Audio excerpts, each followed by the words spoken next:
বিশ্ববন্দিত কবি রবীন্দ্রনাথ ঠাকুরের আজকের কবিতা আফ্রিকা। আমি আবৃত্তিকার জয়দেব হালদার।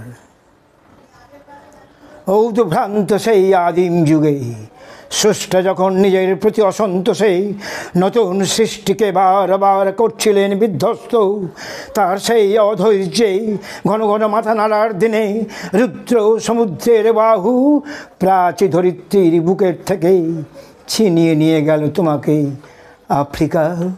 বাঁধলে তোমাকে বনস্পতির নিবিড় পাহারায় কৃপণ আলোর অন্তঃপুরে। সেখানে নিভৃত অবকাশে তুমি সংগ্রহ করছিলে দুর্গমের রহস্য, চিনছিলে জল স্থল আকাশের দুর্বোধ সংকেত, প্রকৃতির দৃষ্টি অতীত জাদু মন্ত্র জাগাচ্ছিল তোমার চেতনাতীত মনে।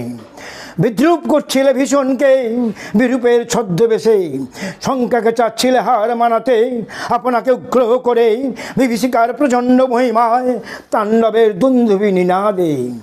হায় ছায়াবৃতা কালো ঘোমটার নিচে অপরিচিত ছিল তোমার মানব রূপ।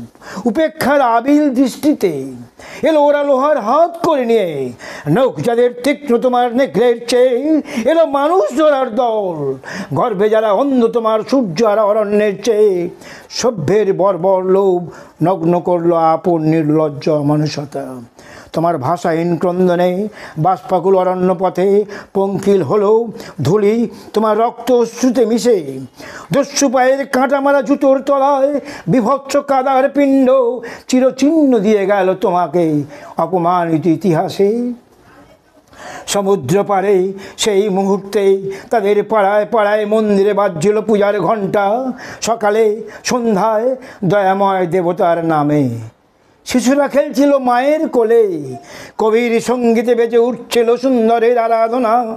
আজ যখন পশ্চিম দিগন্তে প্রদোষকাল, ঝঞ্ঝা বাতাসের ঊর্ধ্বশ্বাস, যখন গুপ্ত গহ্বর থেকে পশুরা বেরিয়ে এলো, অশুভ ধ্বনিতে ঘোষণা করলো দিনের অন্তিমকাল। এসো যুগান্তের কবি, আসন্ন সন্ধ্যার শেষ রশ্মিপাতে দাঁড়াও ওই মানহারা মানবীর দ্বারে। বলো ক্ষমা করো হিংস্র প্রলাপের মধ্যে, সেই হোক তোমার সভ্যতার শেষ পুণ্যবাণী। নমস্কার।